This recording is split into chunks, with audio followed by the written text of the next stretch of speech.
It is Monday, December 6th, 2021, and welcome to Perspectives. Wherever you are joining us this morning, the broadcast entities carrying us live, MTV on air and online, our own Perspectives page, Partygrenada, TNR Communications, the brothers and sisters viewing on our sister isle in Carriacou. Those of you in the diaspora, a good morning to you, a special good morning. I know it's an hour earlier for those of you, especially our friends on the East Coast. Good morning, I am Brenda Baptiste. Welcome everyone. It's an overcast Monday here in St. George's, Grenada, but we're still located on Paradise, and for that we give thanks. And it's now time to say a special good morning to our special talk panel of Senator Christopher Allie and Mr. Byron Campbell. Good morning, gentlemen.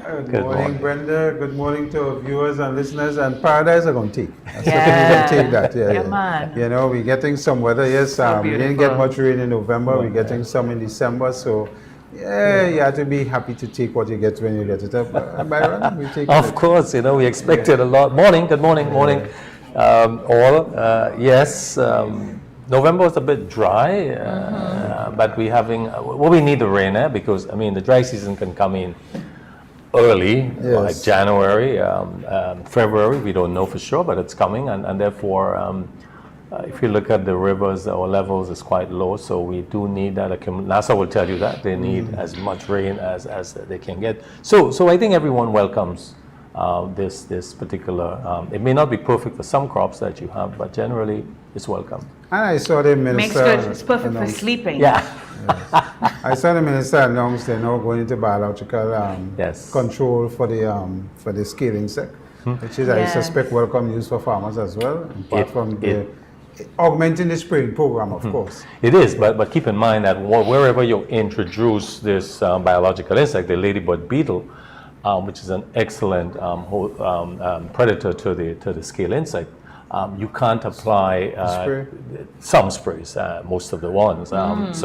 But I think it's a good start. I know it's an expensive operation, but it's really needed. I think the next stage is to what extent farmers or the major agents here could be allowed to import these beetles, because we need to really, it has to be a drive, like a campaign, because as we've discussed before, this croton scale insect has the ability or the potential to decimate, to destroy our tropical fruit industry, like the soursop, the golden apple, the guava, mangoes, the major ones.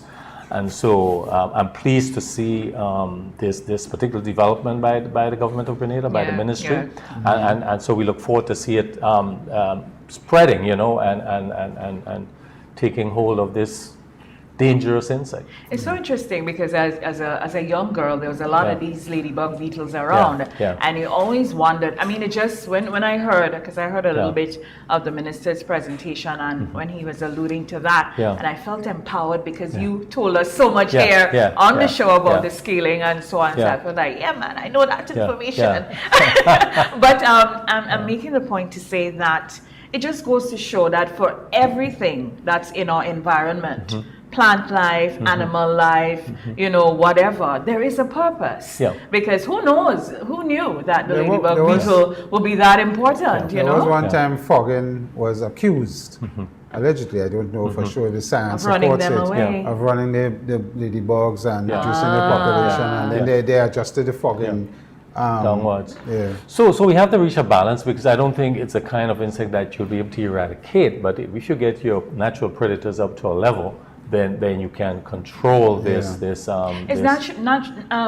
Natural predators, are they safer as opposed to something like the fogging? Well, yeah, because it is known, and this has been tried, because a lot of major countries, the United States, and it's not surprised this has been imported from the United States, where it's a commercial item that farmers and householders purchase and release in ladybugs. And there are others, by the way. That's not the only one. But it's proven that it is a beneficial insect. It's the same way you have beneficial earthworms and other things that are important for your soil. So if you, For the soil, exactly. So if you spray too much or apply too much chemicals, you destroy it and you reduce the quality of your soil. You change the balance again. Balance, exactly. So the ecology is important to maintain that, this important balance. So kudos for the ministry. I think it's an excellent move, and it's one we'd like to see extend. Yeah, interesting. Well, I want to say here on this program this morning that I want to wish Mr. Richard Duncan happy retirement. And the reason I'm bringing it up, I think this is a gentleman that has served us well in Grenada in various capacities. When he, took up his position at Cooperative Bank, he came from the Ministry of Finance. And that is an interesting thing. This is one of the few civil servants that transitioned from public service to private. Yeah. And how he has done that successfully, and I think it's something that needs to be emulated and something we need to look at. Quality of the human. Yeah, how you transition from one to the other and make the impression he has. I mean, he was, I think, one of the first chairmen that we had when we had introduced the FROC and did an excellent job with his team. So Richard has contributed a lot to us in Grenada as an individual and as a team player through his business institution. So I think is worthy of note, and I want to wish him the best in his retirement. I mean, I've been told that our ECCB governor tell him he ain't there for resting for long. I agree. I agree. Still have a lot to contribute. Yes. He's a good mind, solid mind, and I really, when you can reach that age, Byron, and you have gotten there and you continue to work and retire and have all the cognitive parts of your physiology in place, it's a good thing. Yeah, it's important. I mean, I join with you, Chris, and all the country in congratulating, celebrating the gentleman, celebrating him. And you can see the growth of the institution. Where he's brought it to. I mean, the evidence is there. So it's no longer the penny bank; it's a dollar bank. And he has lent the services to other national causes. And I think this count. I don't see him only as a corporate professional, but I see him as a kind of social scientist, progressive individual. Being president of Rotary International and all that. And there's no doubt he will continue to make his contribution. Absolutely. Yeah, we must celebrate our people before they die. Absolutely. I would like to join in that as well. Full disclosure, he's one of my favorite humans. So I would like to use the word retirement for somebody that is vivacious, that is as brilliant as Richard W. Duncan is. But anyway, thank you so much for your service to Grenada Cooperative Bank. When he started there, it was the penny bank, as you said. So that was just like a cooperative. Now it's a big first world institution, quickly acquiring other big banks who once colonialized us. So that feels good. I think his stint there was both innovative and transformative. I was looking at some of the testimonials of the staff members, and it was just over and over and over. And it just seemed like at the end, the hallmark of his leadership was that what he did as a leader was bring out the best in his team, and of course that transcended into what the institution became. And so for that, you should feel good. It's not retirement. You finish that leg, on to the next leg. Talking about legs, I know you're going to do some more dancing, right? And you could stay home and watch the whole of Perspectives, right? So great job. And I see all... And I agree with the governor of the central bank, because Mr. Duncan, whenever you spoke to Mr. Duncan, it wasn't just about the co-op bank, the brand he worked and represented, but he played a pivotal role in the financial services industry in Grenada. Lots of folks could call on him and he's very generous with information and guidance and all of that. And if you want to talk about a nationalist and a patriot, is that gentleman, So thank you so much. And as he always say, anything worth doing is worth doing well. Mr. Duncan, you did it well. So now dance off, Mr. D. For now.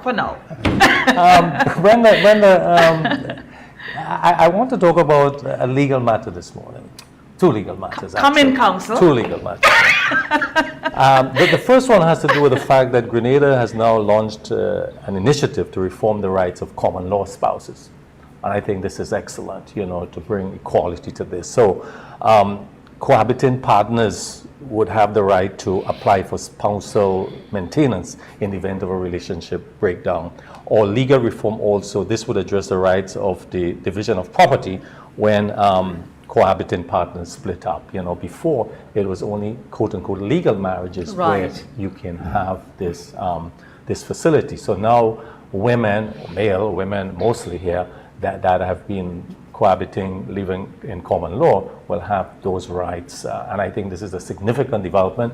The UN and the EU is in fact financing this social program development, this reform. And I think this is an interesting development for Grenada because of the fact that when we hear the statistics here, we learn that 45% of households in Grenada are headed by single women. But when they say single women, a lot of them are single in the sense they're not formally married, but they're unmarried. They're into relationship. Yeah. And they have very little rights, particularly when they're division of property and other, they're thrown out of the house. And you see this all the time. So the law as is was not supporting or protecting our women. Absolutely. Mostly, so this is a very important development. It follows the principle of a child is a child. Yeah. Years ago, if you were born out of wedlock, as a child, you didn't have certain rights as those born within the marriage sanctum.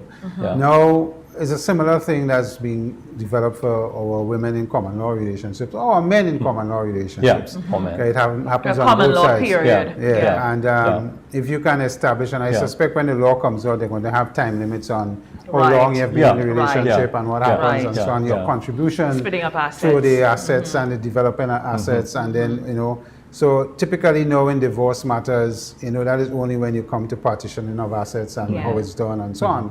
And it is good to see that development. I think we need to protect our partners in any relationship, whether it's the male or the female. So it is something that is, I think, is a welcome. It's something that needs to be discussed as widely as possible, so people get to understand their rights or not under this type of relationships. And you know what's happening. I mean, the religious people might say, we're encouraging common law relationships because we're giving them the same legal rights. Well, you see, the thing, and that is the kind of fall off that you will have to manage. But even if it's not about encouraging, because I think what this law is attempting to do and what law should do is to make the whole society fit for living and address the broad principles of justice. Just cause for natural justice for everyone. I am aware of a situation only in the last 5 months where a couple lived together for 23 years. They were engaged for about 10 years, right? That's a whole other conversation. But anyway, and they acquired assets together. There's one child in this union, and there are other children the gentleman had outside of the outside of the union. But there was a house, there's a car, there's a piece of land, there's business, and it is equity on both their parts. However, mother, when he died, mother, sister, family members, everybody just moved in and moved the lady out. That's correct. And they have now acquired what was left in the bank.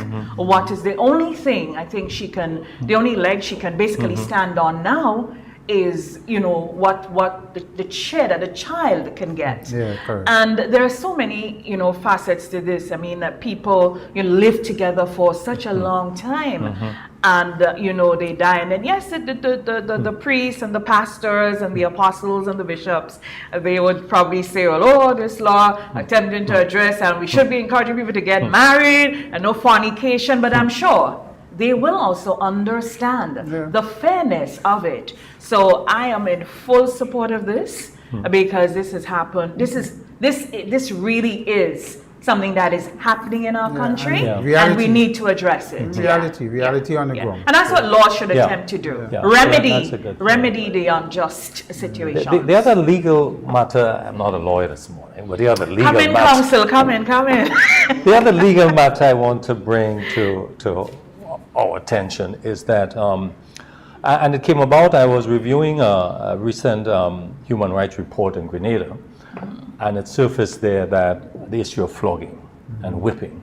God. And it's cruel, it's inhumane and degrading punishment for Grenada. And I think it shows a very bad image on us. You know, it's a law that's there, it's been used because it could be used for juvenile offenders. They could be whipped in lieu of flogging. And it's coming across, I mean, even Saudi Arabia has, the way they have Sharia law, and other Muslim countries have removed flogging because it's a major human rights issue. We've signed to these conventions. And I know Jerry Edwin has been articulating this for a long time. In other words, I see although some parliamentarians here, I know one very well, who has argued that it should be used on occasions for sexual crimes and others. I think we have to look at the bigger picture and say, look, it's inhumane, and it's a law that serves no real purpose on the books. It gives the country a very, very bad image, and it violates the rights of persons, regardless of the severity of their crimes, Chris. Well, yes, and you know, the arguments for this could be pro and con and very passionate and sensitive. Yeah. Yes. And I say that from the context of growing up in an environment where I got flogged for doing wrong things. Yeah. And I know there are times when this could be an abusive level of treatment. Yeah. And for prisoners, we know of the Cat O' Nine in the days and how many things were as part of your sentence, that was part of your punishment, how much strokes you will get and so on. And I understand there is that element to it as well in terms of, you know, it could be seen as an abusive form of punishment. But Sharia law also will talk to removing flogging, but they have stoning. Stoning and beheading. And and so I mean, you have to weigh these things. And another form of argument, Byron, you know, if you put a child in school stand up to face the wall because they be behaving bad, could that be as bad as flogging? Of course it is. You understand? Because imagine you stand up for half an hour, 45 minutes facing a wall, and the teacher tell you to turn back. Yeah. I mean, that to me is another type of punishment that could be looked at as being severe to the child. So, you know, this punishment thing has been wrong, and we've been discussing this, and there are very varying views on it, on what is critical. And, you know, we have seen the American formula of, you know, constantly talking to our children about what is right and what is wrong, but with social media, no. And what it has done and how it has crept in, children know the lines for me is blurred significantly what we consider to be morally correct and what is wrong. Look at the situation in the United States with shootings in schools and the young people that are doing these things and coming up with these ideas. And the question has to be, where is the root cause analysis of this? We talk about all kind of psychoanalysis situations. Are they exposed to or they're not exposed to, and this is causing it, or they're exposed to violent games, or, you know, we come up with all of these things. But I think at the core of this is parenting. Correct. And the breakdown in the family structure. And, you know, most of us who have come up in a strict family structure, you will have your aunts and your uncles apart from your parents, excuse me, keep on reminding you of what is your proper behavior in certain circumstances. And it doesn't always have to be flogging, but the threat of flogging sometimes is to keep us square. And you have to, you know, so I think that discussion is an emotive one. It will continue to be a wrong. Our culture in the Caribbean has been around the flogging issue. But Chris, we are, as far as I know, we're the only country in the Caribbean where flogging is there. It is a violation of international human rights. It is degrading and inhumane. It gives prison officials the right to flog persons up there unknown. Well, I mean, removing it from the books don't mean you will stop it. Well, yeah, but we need, and it gives us as a country a very bad, very negative. And we fall short in our report. I look at the Grenada 2019 Human Rights Report, and it says flogging for traffic violations. You know, we don't ever use those things. It may be there in the books. A famous. Right now, if you had to get prisoners, in this beautiful paradise, we flog it for traffic violations. Anyway, there was a magistrate not long ago. Yes. That articulated it's on the books. It's on the books. I think some bus drivers got we have something called hard labor. We don't want. You can't get our prisoners to go and work hard labor now. You know, before we say our prisoners cutting the grass around public institutions and doing that and so on. I think that, gentlemen, I think there's two things here. Yeah. There's two things here. what we have to attempt to address, here we are in 2021. And we want to break away from our colonial past and from whence we came. Don't mean to wax historic here, but that's where I come from, right? And so I am one who do not believe in using violence as a consequence. So using violence to correct violence, or using violence to correct misdemeanor. At the same time, there must be a consequence or a punishment for violations. So we remove flogging, then what do we attempt to address? And if we remove flogging for, let's say, 99 violations, do we leave it for one? Let's say for the rape of a child. You know, so that sort of thing. I don't think flogging en masse is really healthy or helpful. And I'm not saying we remove it because we want to fit in with the rest of the world, but we need to examine our own set of unique circumstances and what it is about flogging that's either working or not working. We may find that a lot of it is not working, as you say, Mr. Campbell, and then we just have, because we have to address consequences in this country. We are going down a path where consequential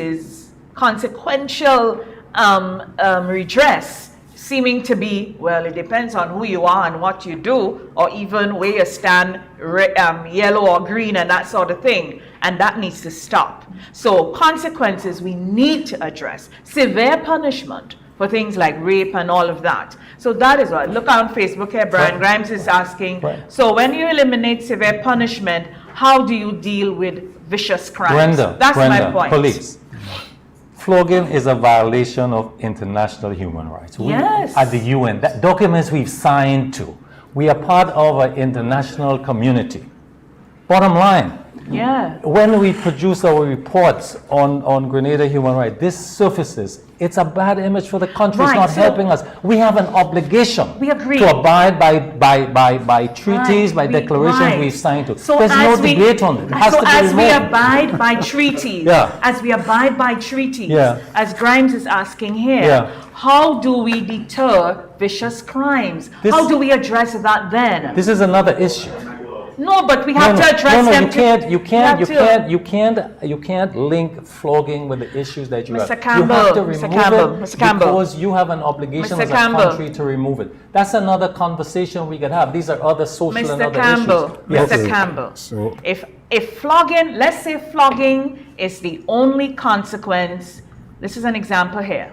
Let's say flogging is the only redress or consequence for you, let's say, violating the traffic light, right?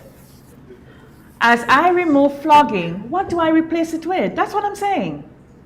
As we remove flogging, what do we replace it with? So the conversation of removing flogging, which I 100% agree, nobody should be flogged. Nobody. Even the rapists. Find other severe punishment for them. Nobody should be flogged, not in our ethnic group especially, and not in this world of 2021. No one should be flogged. That's how I see it. But as we remove flogging, Mr. Campbell, we're talking about it. We, at the same time, I believe the conversation needs to be parallel. You have some people that articulate and bring back the cat to life. The cat. Somebody said that? Yeah. Bring it back. When I read it, bring back the cat to life. I am. Look. The question. I'm aware of the issues in terms of the escalations we've had in sexual violence against women in particular. But when I read the laws of the criminal code and talk about plaiting several strands of the tambourine whip. This is slavish. This is Byron, that's what I'm saying. We need to remove these from our books. But let me tell you about the UN. It's offensive to me. Listen, we are agreeing. We are agreeing on that it should be removed. Yes. So you want to move on to something else now, Brenda? The UN. No. I am saying when we remove it, we still need. But it's not a deterrent. You see, it's never been a deterrent. Well, let me just put this to you this way with the UN, and I'll end there on this topic. The UN have all these lovely things about we sign on to and what we should do and inhumane and so on. Let's talk about hanging and whether or not that is a severe punishment for crimes that have not worked. But the same United States in Texas have the electric chair. Yes. And they kill people based on certain things once you're sentenced and so on. And the question is that humane? Is there other forms of punishment we could do, life sentence and so on and so whatever we could use? So, I mean, we talk about these things, but you know, the playing field is never level. For us in the Caribbean and small island states, they will insist that we remove it or penalize us in some form. But they never penalize other countries that when you talk about hanging compared to electric chair, what is the difference? To me, what is the difference? It's just one more gruesome, appears more gruesome than the other. It's just capitalism continues. Remember we said I come back again, they come back in various forms. I only say that to say that this world is not level, and it's the same thing that they try to push in our agreements. Our Prime Minister says here that under his watch currently, he's not in favor of same-sex marriages and these types of arrangements. And some people will think that is very unprogressive because the society is progressing along that line. But that's something we need to address as well. And he have said that, he has declared his position. But we see now that aid coming to us in these countries are tying that in. And if you don't have that, buggery is another one. They don't want to take off the law books. Because buggery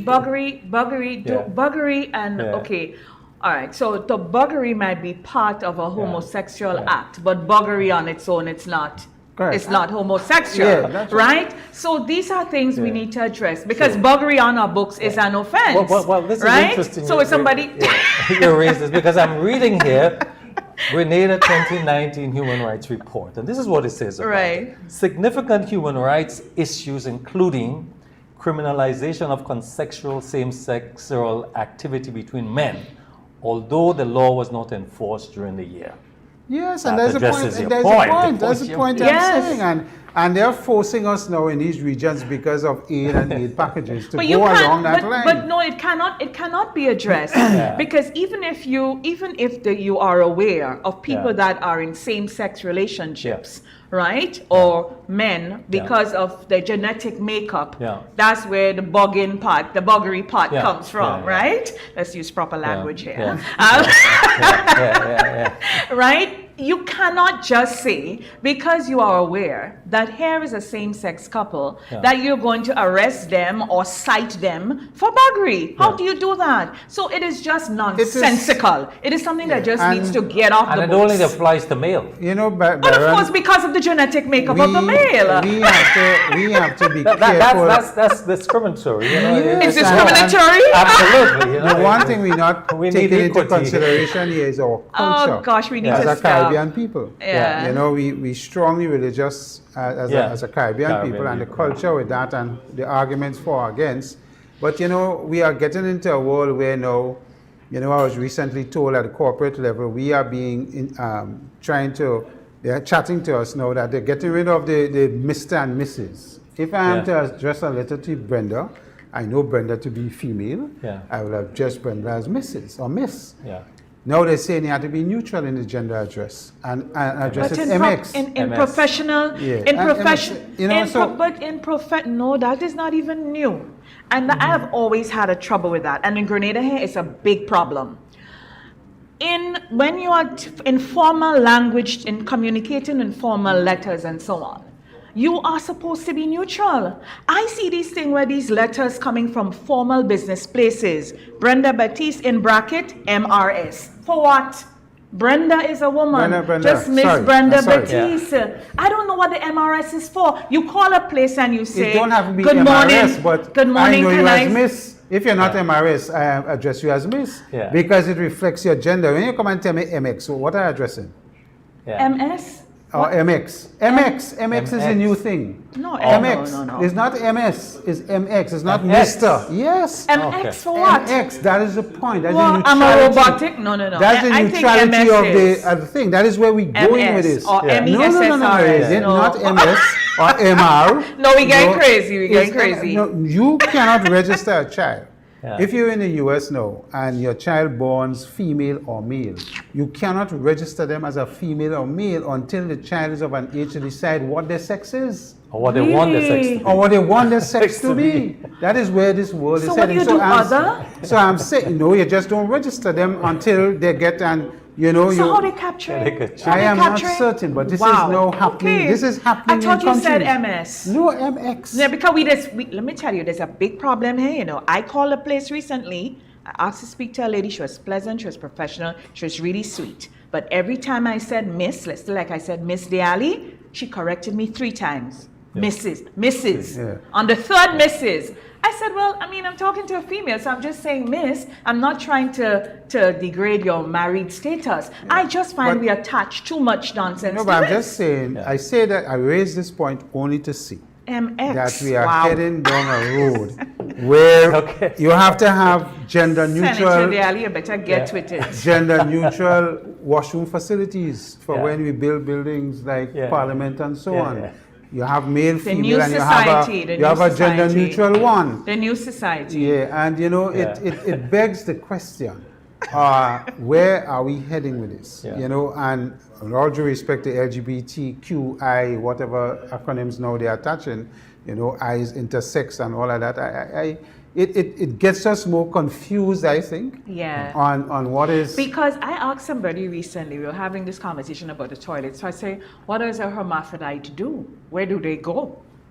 You know, do they go to the male toilet? Do they go to the female toilet? Yeah. And the individuals say that in the United States, where there are a lot of those sorts of folks that they call transgender and so on, that most of there are facilities where they go to. Well, and I'm like, we don't have that. We just saw this recent thing with IOC.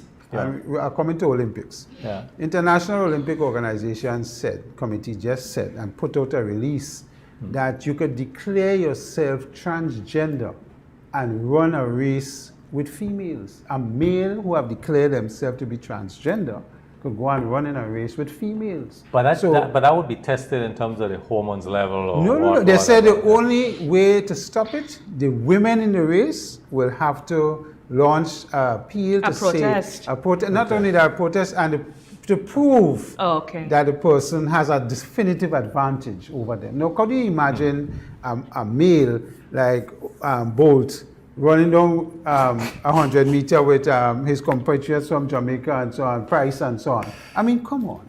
Where are we going with this? Yeah. And there's the International Olympic Committee that have made this ruling. Yeah, because definitely our societies are changing. Because they're facilitating this transgender thing, and our societies are changing. It's destroying, in my view, my humble view, watching a totally female event that is now going to be incorporating males in this.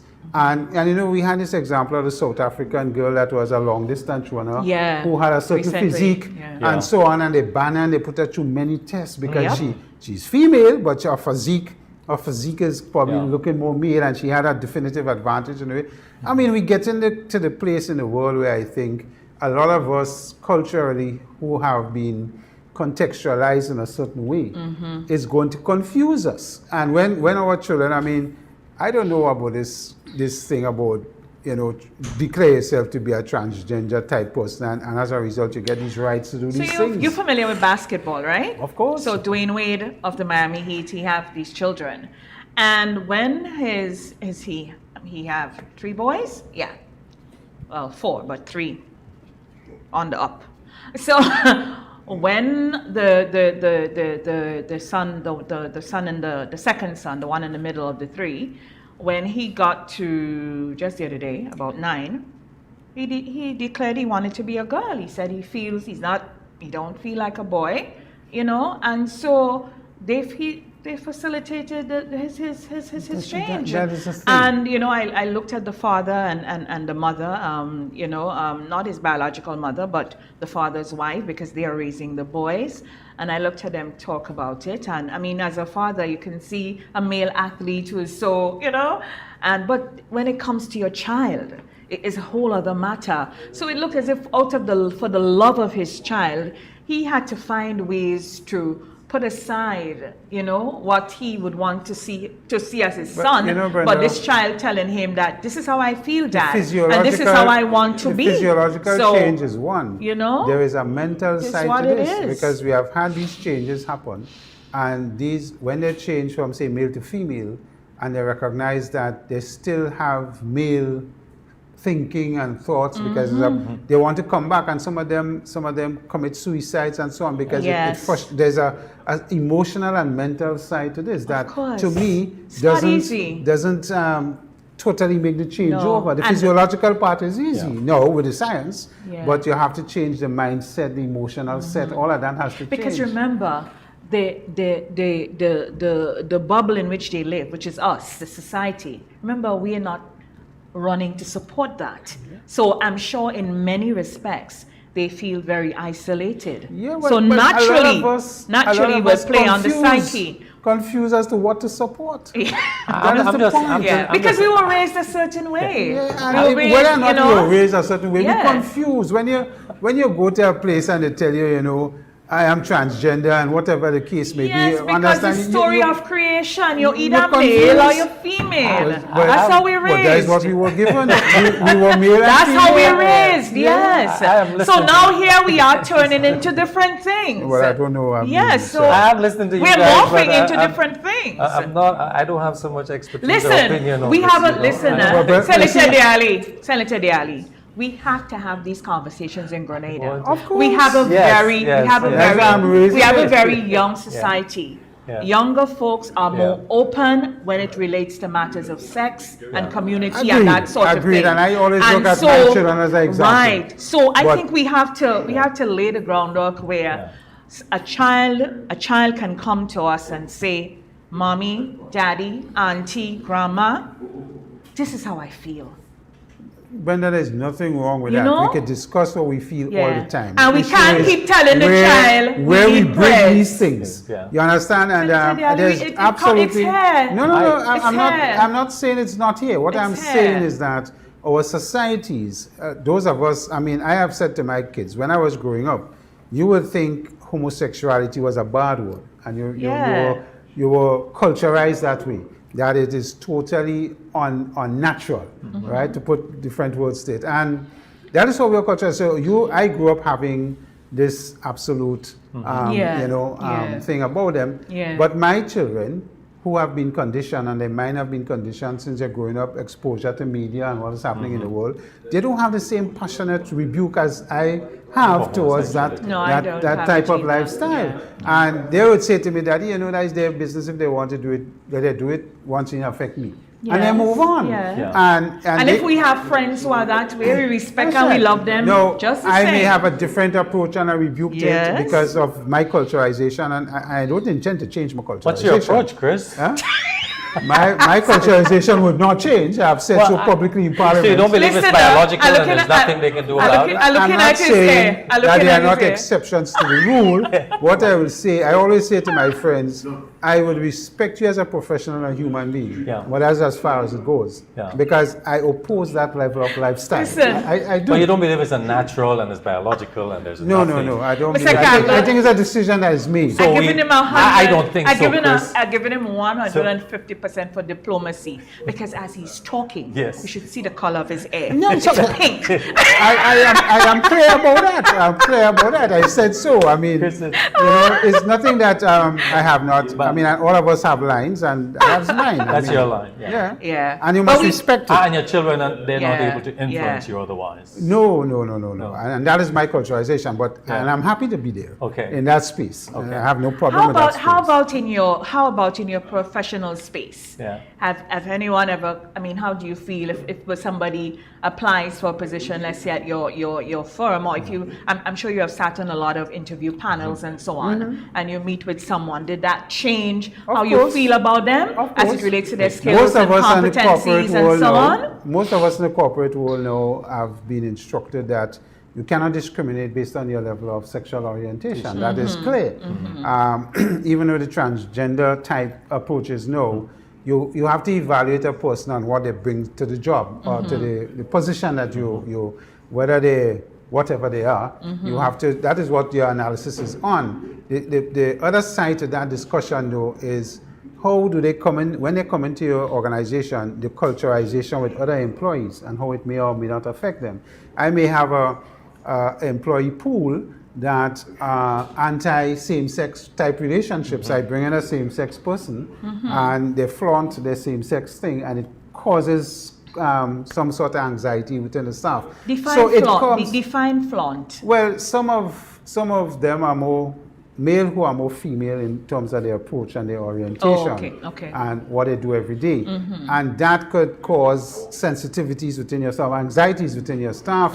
Some men who are and if it's a male that is behaving like, say, I won't want to sit in the same room with him to have lunch. Right, so it creates those sort of tensions that you also have to manage and look at. It's not just about the discrimination and bringing them in based on their ability and how they could perform and what they do. Rightfully so, when you look at same-sex people, they do. Some of them are extremely good and bright and excellent in what they do, but there's another side to the conversation. Chris, there's also an economic aspect to it. I remember some time ago there were part of the cruise industry were, have the specialized cruising for same-sex persons. And Grenada, I believe, and some other Caribbean countries were reluctant to accept these ships in because of what they felt would be a reaction from the local population to them, So it's something that's going to happen more and more. We're going to see that if we continue this position, we're going to be losing an economic one of our brightest prime ministers in the Caribbean is a declared same-sex individual.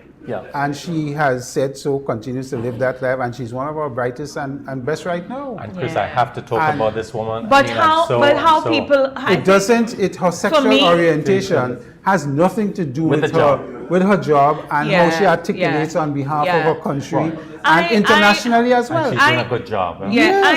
I'm not saying it has anything to do with their ability. It is an issue of acceptance or non-acceptance, and it goes back to our religious context, historical context, and how that marries. But I suppose, Brenda, you will say we're getting there. We are already there, and I think the sooner we embrace that our society is changing is better for us. And I am one who believes and respect people, whatever people want to identify as.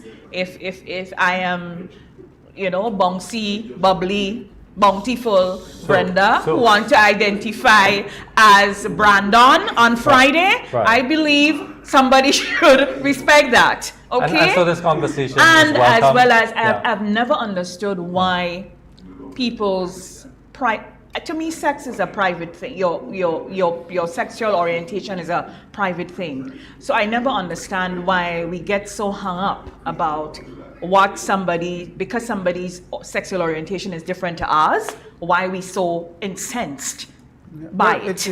Once they don't step to us, I never see why we're so incensed by it. So I am very open where these things are concerned. Because let's bring it on. It is what it is. Brenda, you were talking a while ago about sports, and what it came to my mind that, and something was mentioned in the budget about the cricket here coming up, and the fact that $5 million was allocated to improving the stadium. We frequent here, I frequent the stadium, and it's an important facility for the country. Like all facility, maintenance is critical and important, because there was some, listening to debate and the echoing recommendation that money should have been used for other purposes, maybe some cultural development, maybe so, but I know from the numbers I've seen that $5 million is coming as a grant from the Republic of China, government of people of China. And it's important that we maintain this investment and we get support to maintain this investment. It is critical, it's important for the sport, and for the sport is a form of culture also, we should understand. And also the facility is used for other purposes and other functions. So I hear the argument, but I think we must understand what's happening and why. It's not finance you can redirect somewhere else. No. And Byron, we have forever had this argument, about where we put priority and where we put monies. And that is a forever argument. You could always argue, use the $5 million for health, use it for education, use it for something else. That is an argument we have forever had. The issue, I think, for governments and people who are in there is how do you put enough money in enough areas? You will always get criticized. Okay, you put $5 million in sport. This is a sporting facility. Years ago, when we didn't have the Olympics, the Olympic track, and the kind of surfaces we had, or athletes never got to an international standard. You could Correct. argue now that that has helped, and some people will tell you, no, it hasn't helped, but you have those arguments. 5 in one Olympics. But, these are Olympic things medals. that you can't put monetary value to. How do we monetize what Kirani has done for our country and the medals we have won? You can't monetize that. And all these people. Right? And part of you really can't monetize is how would he influence younger people to aspire to that? And you could argue these things. We have world champions and Olympians, You can argue this forever. And I am saying that every government have the areas that they would like to see develop over others. That argument has been going on in agriculture for years. We'll say, okay, we give education in this budget 100 and something million or whatever million we're giving them, and we give agriculture less. Does that mean we don't prioritize agriculture over education, or we prioritize one over the other? They're both important. But Senator Daly, would you agree as well that because you're calling all these areas, and because each of them are important, they are all priorities, They are all. So it's like sometimes when you're cooking on a Sunday, just have 5 pots on the fire. Sometimes everything is on the fire. So you have to address all of it. Kirani name mentioned just now. There's I saw something on media where some proposal that he be not awarded, but declared a national hero. Oh, without a doubt. I have no issues with those things, because you see, there's an intangible part to these things that we don't pay attention to, that we can't put actual things to it. We have not mastered treating ourselves well. And that is part of the problem. And so when I hear those conversations about where money could be allocated versus not, I don't pay the attention as I ought to. Probably as a bad thing. Or just a debating strategy. Every government, every politician will have their own priorities that they like to see based on their conditions and what they see happening. This facility cannot be argued is in a terrible state. Infrastructure-wise, in the areas of seating, it's time for it to be sorted and all out. of that. And we know how bad it is. So, I mean, if you don't take care of it, they're going to say, oh, look at what you do. You spend, you get all this money to build this, and you ain't taking care of it. It fall down and you mash up. Right? So you have to do it as well. And it's not a $5 million for a 5-day for repayment, yes. It's improving the facility over the medium and long term. It's an investment. It's an investment, exactly. It's not a cost, I thought it was important it's an investment. to put some reasoning into this. Remove the stadia from Grenada. This one and the athletic, and then let's talk about what we will have at this time. I heard over the weekend some people articulate about the same agriculture thing in the budget now and how it's and we have been preaching for years the linkage between tourism and agriculture. There's nothing new, Byron, you know that. You have a lot of years on me, and I mean that you have been around longer than me. You're in the agricultural field, you know what is happening. But there is always, I always say, the biggest problem we have in agriculture is not pest control, is not policy, is not all of that, and money, is the labor issue. Labor. All of us who are in agriculture, Byron, myself, and so on, our greatest challenge is getting folks to work and to work. 99% of the people who work in the agricultural field don't work from 7 in the morning till 3. What about management? But they want the same pay per day as somebody who is doing that same work. What about management? There is that aspect. But what you're going to manage? You can't get people to work. What are you managing? It's people that we manage, in every sphere of work or business that we in. But I raised the point of management. Remember, we spoke about it. We had I think when we had Mr. Duncan twice, we spoke about it. Mr. Archibald, we spoke about it with him. And I remember when Ambrose was here as well, Ambrose Phillip, that the weakness that we have is the reluctance, or I shouldn't use the word reluctance, but in financial institutions, seeing agricultural business as risk. So that is why I raised the management point of view. Because when you come to an institution, what creates the risk? I'm asking you. Well, I'm telling you, what creates the risk is. So that's where management comes in as well. So isn't that management? Yeah, when you're root cause, that's not management. The root cause problem. When you go to the root cause, Byron struggles to get people to come to his place. If he has to pick his 1,000+ oranges, he struggles to get that. And even though when they come and they pick it in a fashion that destroys the fruit as well. So, it is a difficulty in all, I don't know any agricultural person, whether you're picking up nutmeg, you're cutting bananas, you have reliable labor. You have reliable labor. It's an issue, and I saw it, because the government had two support programs. One, they had a debushing program, which is important, providing very, very important livelihoods to persons. And then they had support farm labor support. And the labor shifted to the debushing, and it was not available for the farm labor. Because they found it easier to do the debushing program. So it manifested itself even there, But I agree with Chris, labor is unreliable, intermittent, and it's just, you cannot depend. But you've just issue. identified something that needs addressing, because if you're going to have one set of individuals doing labor on the roads, so let's say the road, the people doing road labor, and then you have farm labor. A person doing stuff in the road does not necessarily transfer into a person that can do farm labor. Senator Allie spoke about how you pick the fruit, and you don't destroy. Somebody that comes in and don't understand, they see things and they don't understand that is mulching you're doing, and then they just, so that, to me, right, you need farm labor. You do. And then you need the people to do the road. So it can't be a thing where you're just counting up numbers and you're racking up bodies. So okay, we need to send them up by Mr. Campbell farm. So let me take them from Cherry Hill and send them up by Mr. Campbell. Those people need to be. But let me tell you what the issue is. The issue is, if I come in the debushing program, I start at 6 or 7 in the morning. By 9:10 I'm finished. Right, based on my work allocation. So and I get $60-$70 pay. A farm laborer comes to Byron farm. Byron, he gets there at 7 o'clock, and he or she wants to finish by 9:10. Byron said, no, you have to stay till 3 o'clock. It's a longer time. So it's a different discipline that's right. And Byron is offering the same $70 for one that will have to work 7 hours or 6 hours versus one that's working for 2-3 hours. So you've answered my point. It's a different set of people. Different mindset. To me, some kind of training needs to happen. We have created the problem, and that is why you'll see everybody move from family for supportive debushing.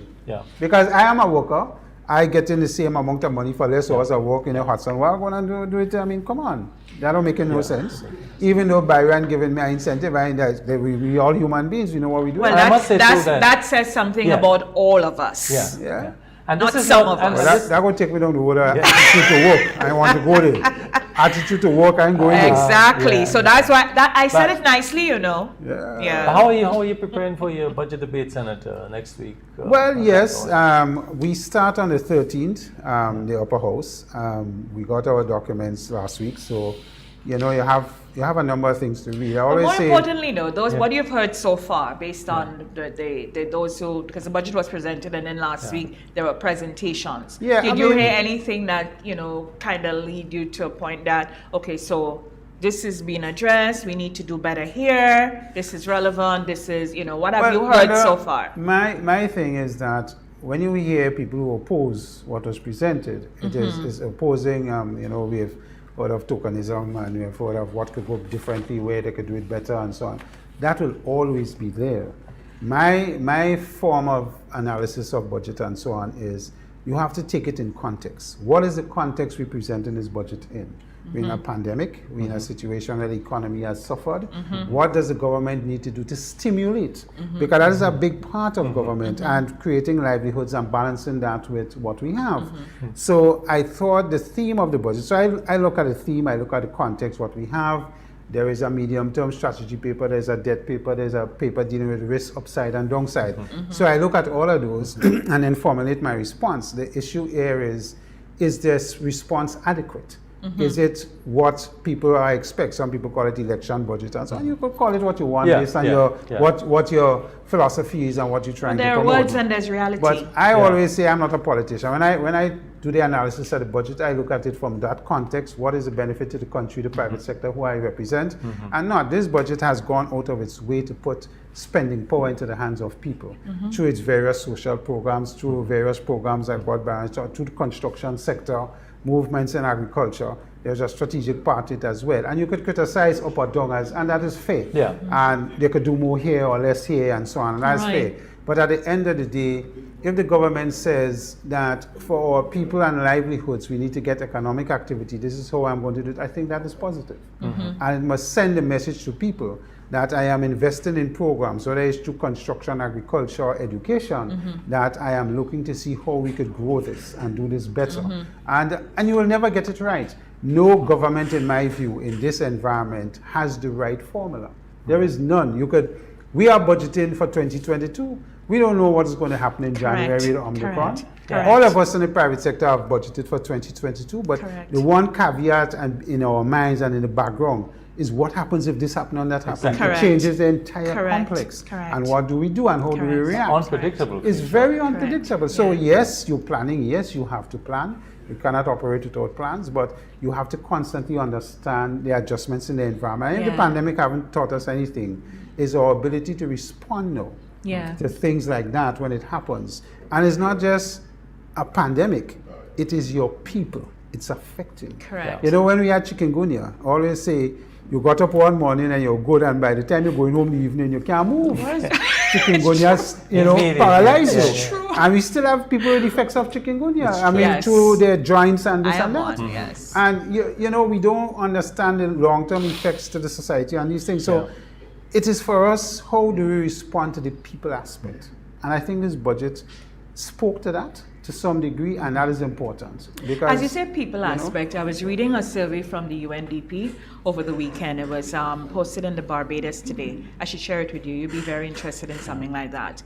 And they did a survey, and it showed how that women who had made so much progress in the Caribbean and Latin America over the past 3 years, they showed that in careers and so on, that women had regressed because of the pandemic, because the unemployment in the Caribbean and Latin America, as it relates to women, is about 80%. That's right. And I found that staggering. Yeah. Small cottage industry. Correct. That is where they are. And so they in responding, one of the recommendations from UNDP was that in this time, governments will not be popular, but what they will be doing is pressed to address the needs of their people, because so many people, the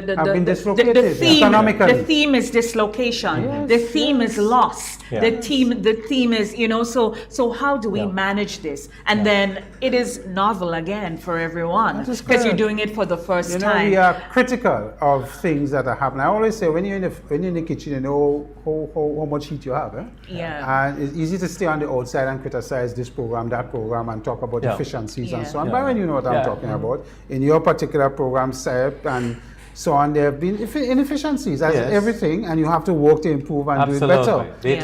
But when you look at Byron's program and how much they're trying to affect youth, because youth unemployment is a big thing for us, and how much opportunity they're presenting. But training, the amount of training they do as we don't talk about these things. And our program, when I spoke about NAWASA as being one of the best run institutions in the world, you know, and somebody say, well, I heard that comment, we never knew about that.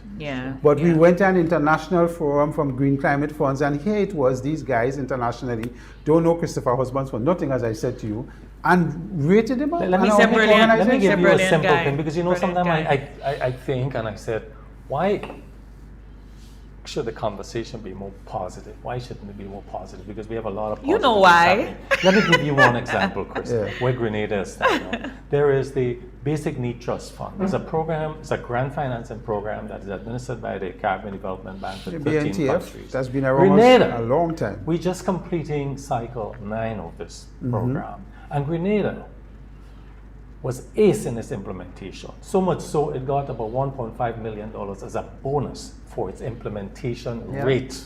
It was 100%. It was perfect. Let me tell you this. And I mean, we don't see this. And what did they implement? They implemented a number of pre-primary school, modern primary schools. They did things like community roads. They did things like water systems, working with NAWASA, collaborating with the private sector. So these are things positive for Grenada. We have a good regional image of our ability to do things. That's a point. And, so sometimes I think about that. I know this, and I'm saying, who knows this? Should we be airing this I never more? knew that. Exactly. And that is the point. And that is the point I'm making. Here it is that we're doing so well. And You know, years ago in the politics, we talk about corruption and who corrupt and who incorrupt and so on. But here it is, this small country is assessed by the IMF, assessed by international bodies for grant funding, and they don't think we that corrupt. Yeah. You know what I mean? And that is the thing. And you know, so yes, I understand politicking and what you have to do and what. But in my disappointment in our politics here is that we never seem to commend where there is a good thing going. Yeah. We gloss it over. We don't say gloss anything. it over, by the way. We don't say anything, and then we harp on the things that we think, you know, could probably get us to a different place. Why do you think it works? Why do you think it sticks? Well, because our people have been almost over the years is about promises. So I come to you on a political campaign and I said, you know, I can give you, using loose things here, I can give you 2 more t-shirts than 1. You know, and I am happy with that. And our people say, yeah, man, or I could vote, or I put in you in so that when I come by you every week to ask you for gas and so on, I could get. So there is that psyche to it. I put somebody there that could constantly give me that. There isn't a psyche about, boy, better I look for a job. Could they give me more jobs? Could they create more environments where the job situation could be better so I could get myself, instead of going and beg for the fish, I could fish for myself. In that sense. So there is that aspect to it that our politicians have to take blame for, because they play on that to get it done, and then when it falls down now socially and otherwise, they quarrel. But it is they who encourage it as well, because it is for the 5-year term vote and so on. And you know, we, as I said, as you mentioned, that nothing positive comes out about a conversation about the politics when someone is opposing. They don't credit, you know, whatever good that may happen by their opponent. And I asked, why do you think that happens? Because I'm coming from a place that our politicians are not from Mars. Our politicians represent us. They come from us, our society. So they're basically who we are. And the reason I ask why it sticks, I believe it sticks because that is who we are. We are very critical people. We condemn each other. Anything good is for me. Nothing good is for Byron. Byron, you look nice enough, but oh, look at black spot on your tie. We focus on the little black speck on the tie. That is the kind of people we are. That is why it's sticking. Our politicians is a reflection of us. It is our society. Never lose that. If we behaving bad, you know, whoever leading behaving bad. It comes from us. That is what it is. It comes from us. That is what it is. Talking about coming from us, we gotta run. That's true. But I hope you have the right shoes for running. And today you have to have on the right shoes for running, the right tires for driving, the right attire. Thank you so much, gentlemen. This is quite a spirited conversation this morning. And Brenda, I can't close without saying we had to watch the pandemic. We haven't spoken about this, but I see some numbers I don't like. We have a few more infections, and so we need to continue taking the vaccine. Those of us where the booster is available, we should do this. By the way, I got mine, so. Very good, Chris. You got your booster? You know there are people in the world that ain't got a vaccine yet? I know. So why you want to take a booster? Because I am a particular individual and have certain comorbidities that I need to protect. All right, Senator. Myself, well my family, and everybody else. Well rebutted. Good for you. Good. Yeah. The thing about it is, as I mentioned last week, the more of us remain unvaccinated, is that we out there facing each other. I face a person who is not the thing in me becomes confused. It mutates. More variant. So that's what's happening. So when you see another variant again, because not enough of us are ready to cover somebody just sent me virus. a notice here saying that as of Monday, December 6th, the Esplanade Mall will be opened only to vaccinated persons during the period that the cruise ship passengers are present. I think the cruise ship has mandated that. Interesting, huh? Yeah. So I leave that there. Yeah. We're going to have another debate on that, I suppose. Yes, sure. So let's just say that for the public to know that the Esplanade Mall, that's the Bruce Street complex, the cruise ship terminal as we know it, it will be open only to vaccinated patrons on the days when cruise ships are in port. I'm sure that has been mandated by the cruise authorities. Yep. Anyway, we got to go. Have a great week, everybody. Really appreciate you joining us. All the broadcast entities who brought us live this morning, thank you so very much. We appreciate it, and we can't thank you enough. Nazim Benjamin for your professional streaming services, thank you. Curlin Dragon, he was our cameraman this morning. Thank you, Curlin. Blondell George, our director, our executive producer, Richie Oliver, and these great gentlemen here who provided some expert and some energy this morning. With the conversation, Mr. Byron Campbell and Senator Christopher Allie. Have a great week, everyone. I'm Brenda Baptiste. Until next Monday, bye-bye. Bye-bye. All right. Yeah.